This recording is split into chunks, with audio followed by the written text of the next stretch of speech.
Hey guys, welcome back to my channel, Just Des TV. So today, as you can see, our review of Love During Lockup. I just want to say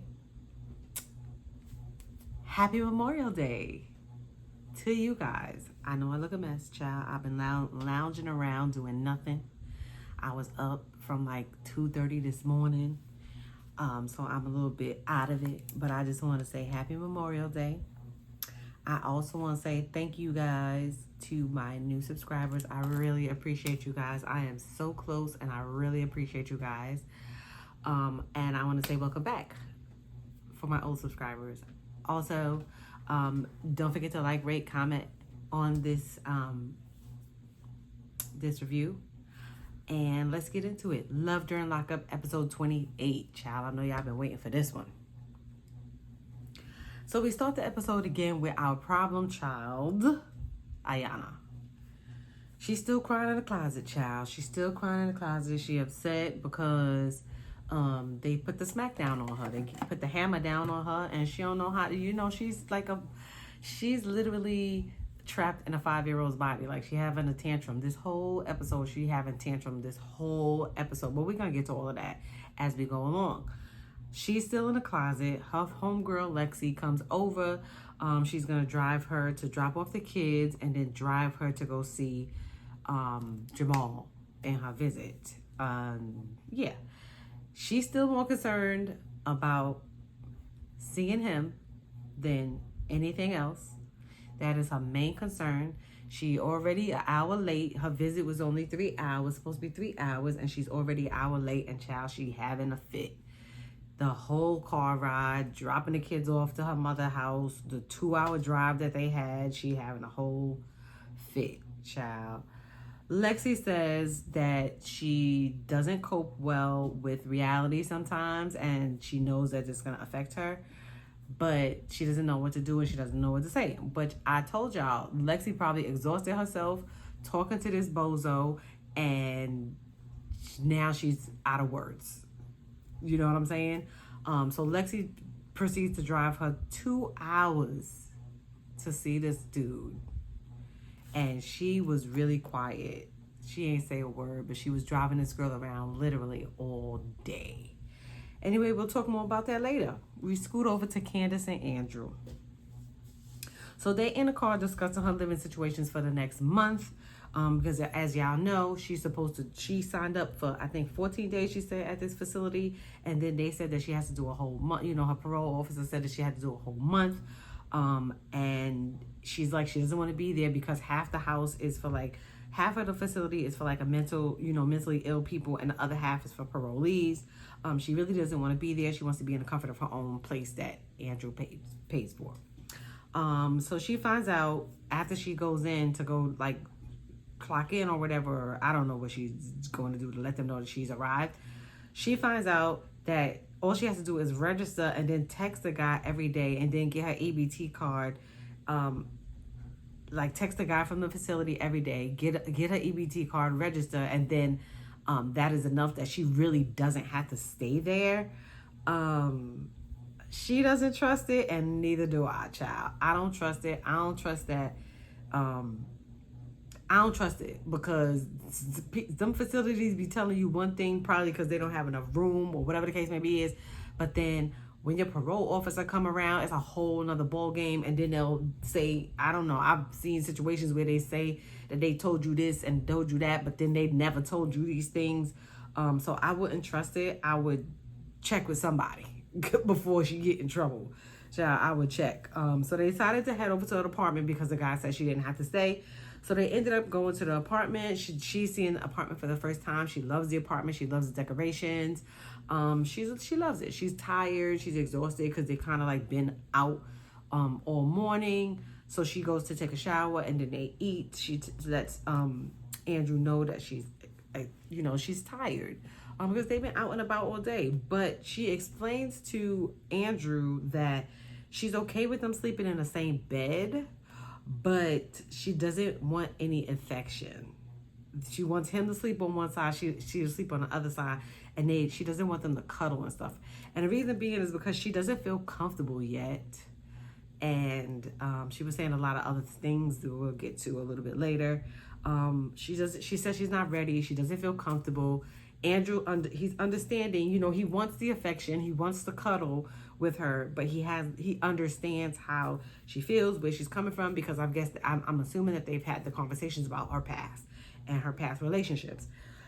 And he said he doesn't want to rush anything, which, I mean, it's understandable. They're meeting for I don't know if it's the first time or not. I can't remember if he went to see her before. I mean, but it's completely understandable because of the situation. But I don't know. The producers asked Candice if she is attracted to Andrew. The way she hesitated and paused, that let me know everything I needed to know. She is not. But she said yes for the cameras, child, but I don't think she really is. I don't believe her. I don't think she is. Even the way her mouth curled up at the end, like when she finished saying yes and she stared at the camera for a second, her mouth twitched up at the end. So I was like, she's lying. She's lying. But it is what it is. She like it, I love it. Andrew loves it. So let him have it. So we head over to Joey, you know, and his mom ended up in a hospital. We found out that his mom ended up in a hospital. She had a brain aneurysm, and then it caused her to have a stroke. And ultimately, she's still in the hospital, and she's undergoing care, and then she has another surgery that she will be undergoing soon. He's been MIA, pretty much isolated into himself for a little while, because stuff like that, even potentially losing a parent, you have to process that. So I understand where he's coming from 100%. Sometimes it causes you to shut down, and he's really, really sensitive. So I understand where he's coming from 100%. So forgive me. I'm tired. I told y'all I've been up for a while, so I'm tired, and I ain't even really take a nap today.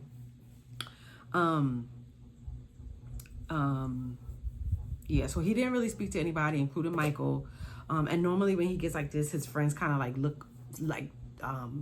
reach out to him, try to make sure he's okay, because they know that he has bouts of depression, blah, blah, blah, whatever. And so he meets up with his friend Nancy. He goes to visit his friend Nancy, and she's kind of like cooking for him, and they kind of discuss his relationship with Michael, and he's kind of like having second thoughts, or second guessing their relationship, you know, and he doesn't feel like he's going to be able to be with Michael. I mean, you know, he's second guessing his relationship with Michael because he feels like Michael is not able to be there for him in his time of need, and if he's going to have to be going through this with Michael for a while, which is understandable, because normally when you're going through something like this, you know, it's really a trying time for you, and you definitely want somebody that's going to hug you and tell you that it's going to be all right. You know, people could tell you it's going to be all right, it's going to be all right, it's going to be all right, but you definitely need that hug, you know, because you want somebody's shoulder to cry on. And, you know, with Michael being in prison, he can't do it.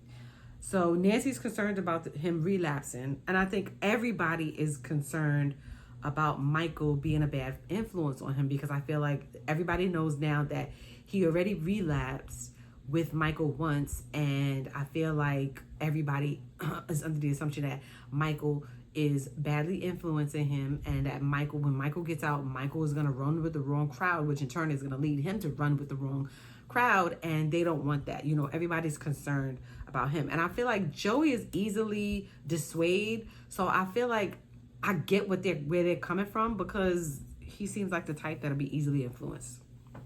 So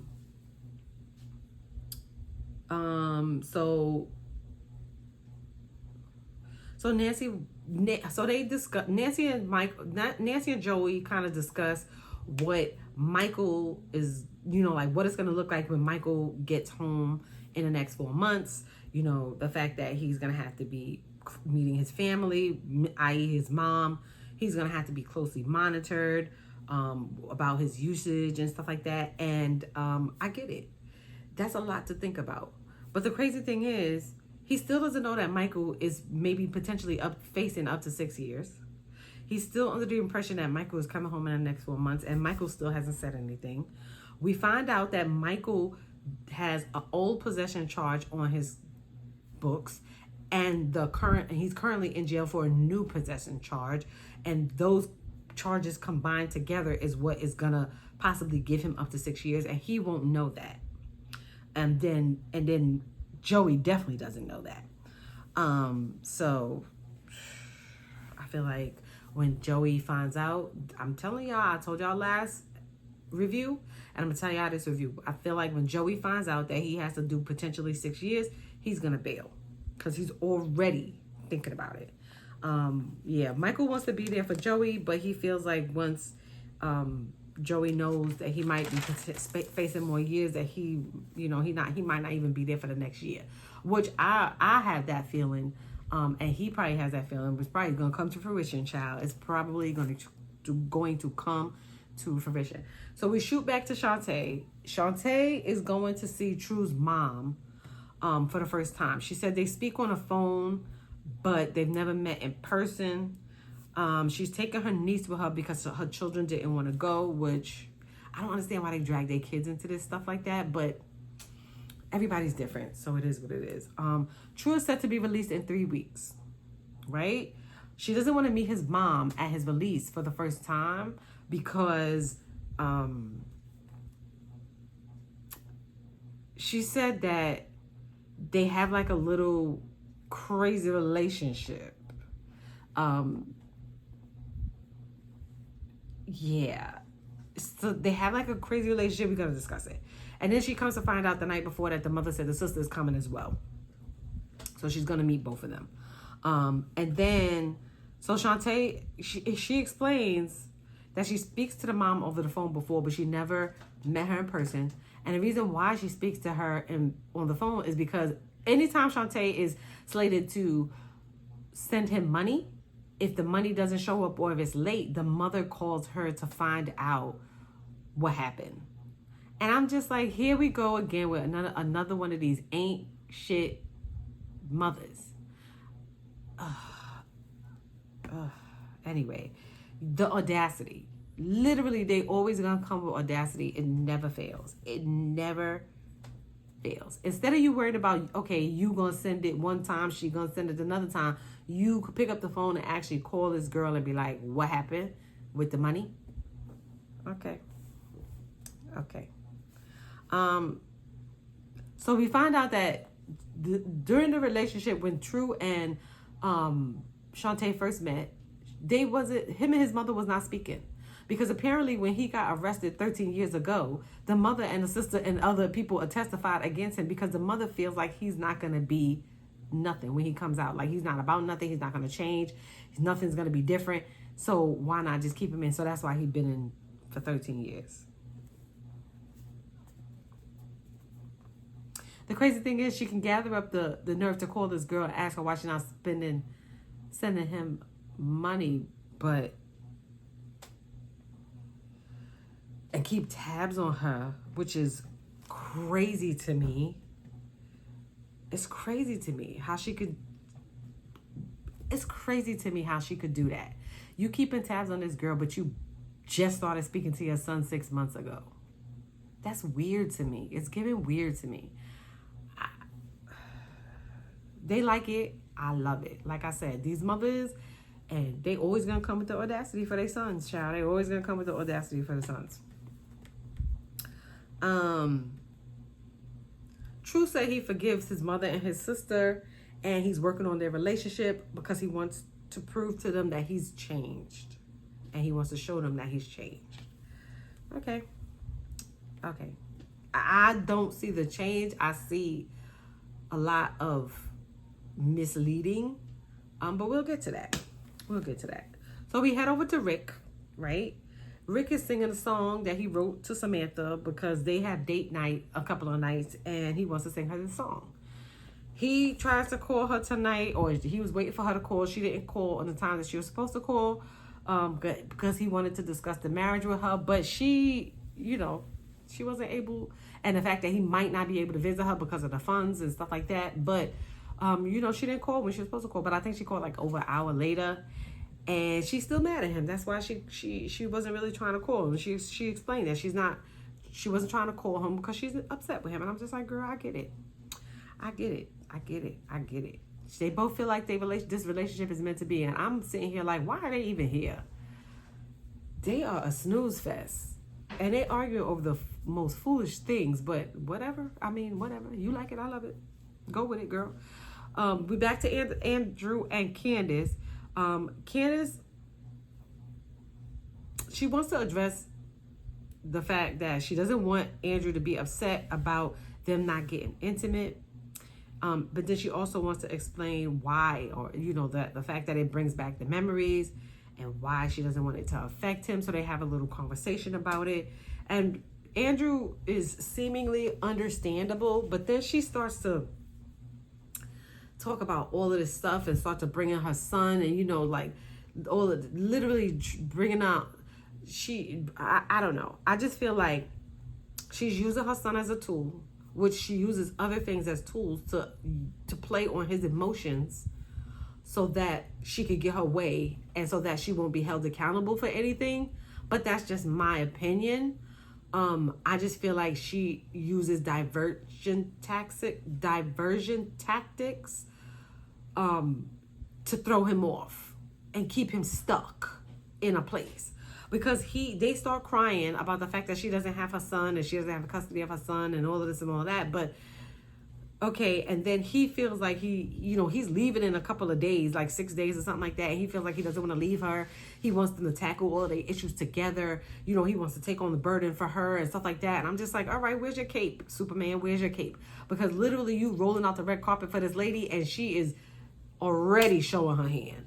And she only been out 24 hours.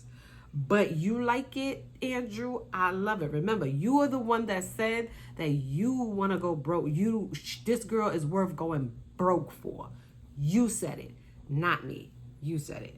But we're going to see, because she's going to hold you to that. Even though she didn't hear you say it, that girl going to hold you to it. Trust me. So we head back to Shonta. And my whole thing was like, what do they have on? Her and the niece. I was just like, what is in the Pink Pussycat Dolls is this? Child, what? Child, what does she have on? With the silver boots too? I said, oh God. The belly out. I said, oh God. How old are we? Okay. Whatever, girl, whatever. However. She let Nellie sit at the bar because Nellie...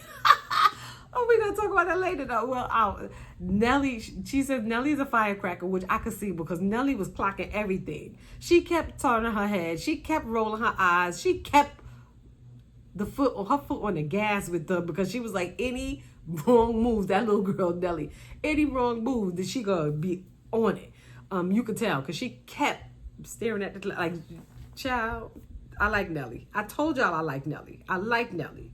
You know. But when she gets to the table with his mother, with True's mother, she doesn't really even acknowledge her when she said hello. And I was just like, ugh, you already rubbing me the wrong way. But then at the time True was calling, she answered the phone. And, you know, when she gets off the phone, they start talking about his release. Because he wants to hear how they interrogate her. So she rushed him off the phone. But they start talking about his release. The mom says when he gets out, he's going to be a handful, but he's going to be her handful. And she's ready to take it on, child, ready. She asked her why hadn't she gone to go visit him. And Shonta says the reason why she ain't go and visit him was because she wasn't in the mental space to go and visit him. But she said she had another reason why, but she don't feel like the mother needed to know. It's like a need to know basis, which I feel like the other girl, I can't remember her name. She needs to be that way too. She tells everybody everything, that boy mother everything. And like I said, need to know, she's on it. Shonta is on it. She needs to give that other girl some advice. You know, she said it's real personal, it's real deep. And I understand. If you don't want to tell her, you don't have to tell her. She ain't got to know everything. You are not in a relationship with her. You're in a relationship with her son. But Shonta did say she loves True and she's in love with him. And I'm just like, girl, you are dumb. You are dumb. You are dumb. And the mother proceeds to say, until he come out and he becomes a butthole. I said, child, the mother is on it. She is on it. She was dropping all kind of hints like, girl, you need to run. But Shonta ain't picking them up, so it is what it is. The sister finally shows up, and she sits down. She seems like she seems attitude-y too, and I'm just like, why? It don't even need to be like, it don't even have to be all of that. I mean, but women are women. Girl, it is what it is. Whatever. So the sister proceeds to say that she thinks that Shonta is nice, but she doesn't think that the relationship is going to work because she's not his type, i.e. white girls. I agree with the sister. The reason why I agree with the sister is because of the picture incident. I literally feel like he's talking to more than one person. And the other girl, i.e. the white girl who he's talking to, sent him pictures. He got busted, and her pictures went back. I feel like, I'll get into that later. So he's going to be paroled. We found out that True's going to be paroled to Shantae's house. The mother did not know that. She was getting a room fixed up and ready for him, and he telling Shantae that he come to live with her. But then he calls back again. And then the mother asked him, like, well, if you're going to live with her, then you need to tell me because I'm getting that room fixed up. And he was like, I never said I was going to live with her. Child. You should see her face. Every time this girl gets him in a position, like every time he is backed up against a wall, her face ends up hitting the floor. Her face ends up hitting the floor because she keep finding out stuff back and back and back that he doesn't know. I'm just like, okay. The mother feels like that's the best option for him to go and live with her because she feels like if he comes and stays with her that they're going to be ended up bumping heads. And the sister agreed, like, y'all just going to be bumping heads. So, yeah. So, child, the sister asked him, why did he propose to her? His response was, I can't answer that. Her face hit the floor again. I was like, girl, how many times you going to let your face hit the floor before you decide, like, this is ridiculous? But I can't decide for her. She has to decide for herself, child. She has to decide for herself. I can't do it. I can't do it. The mother says, I feel like you telling her, I feel like he's telling her one thing and he's telling me another. I thoroughly agree, Mom. Regardless if I don't think you ain't nothing, I agree with most of the stuff that she was saying because she know her child. And I feel like the sister know him too. So I feel like Shantae better take a page out of their playbook and pay attention. Her ears better perk up and she better pay attention because homeboy is playing you like a sucker. The mother even said, don't you feel like he's using you? This broad proceeds to say, it's just like any other guy that's out on the streets. It would probably be the same thing. I'm just like, child. Okay, girl. You can't. You can only lead the dog to the water. You can't make him drink. That's kudos to the mother for like giving her the real deal. Kudos to that mother for letting her see. And they asking the right questions. I feel like he is keeping her around, using her for the money. And I feel like he has another white girl on the side that he's actually going to be with when he gets home. He's going to be with his preference when he gets home after he finishes using you. She keeps saying that they're going to get married. They're going to get married. They're going to get married. I don't think he's on that page. I think he's telling you what you need to hear in order to keep you around and keep you supplying him and taking care of him. That's it. That's how I feel. Mom says the same thing, that he's just using her. I mean, okay. You can if she okay. I mean, she know. She see it. We all see it. Shantae is the only one that don't. But it is what it is, So then she says she's seeing too much things that's happening, and she feels like she needs to slow down. And I'm just like, you think? I think you should have been slowed down. I think once the picture return was enough for me to be like, what's happening here? That your antennas should have went up then, or even probably before that, because there's probably signs that happened before that you never paid attention to. So your antennas should have been on perk then. But this conversation and the fact that he said he couldn't answer why he proposed to you, like things like that, I think those are the things that upset her more than anything. And I'm just like, I don't understand why these girls are so hung up on the marriage part, and there's other red flags that they're just overlooking and want to get to the finish line. So we get back to Rick and Samantha. You know, Rick is packing because he's going to Idaho to see Samantha. He meets up with this Uber driver who he met the last time he went. Homeboy takes him to a pawn shop so he could buy some rings. And then they stopped at a vitamin shop, and he spent $286 on vitamins. The Uber driver think that homegirl is selling the vitamins in prison. Because he said it was a slew of vitamins. Even the shop worker was like, why do you need all of this stuff? This is a really long list. And he was like, you know what people do? You know, the Uber driver was like, you know what people do in prison? You know, I think she's selling them. I said, child, let you tell it. Oh, excuse me. Let you tell it. I'm sorry. I am exhausted. So we get back to Ayonna, and she is having a full-blown meltdown again. It's like I told y'all, the whole episode, all she was doing was ranting and raving and crying. That's all she was doing.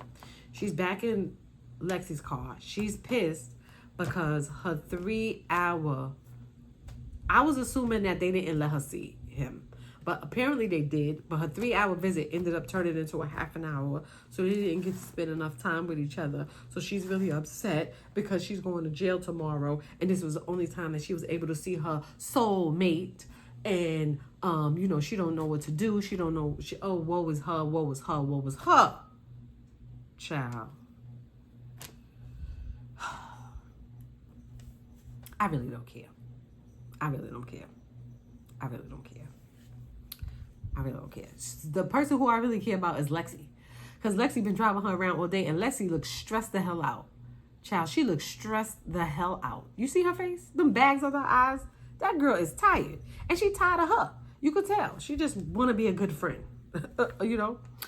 And again, of course, the only thing that Ayonna is thinking about is the fact that she's not going to be able to see Jamal and talk to Jamal for the next 2 weeks.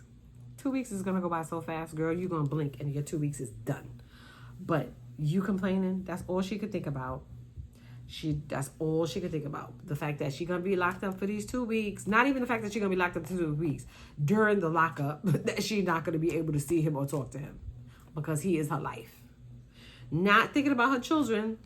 Not thinking about her mom or her friend who's helping her. Lexi, who's helping her. Just the fact that she's not going to speak to him or see him or talk to him for those 2 weeks. Her soulmate. All right, girl.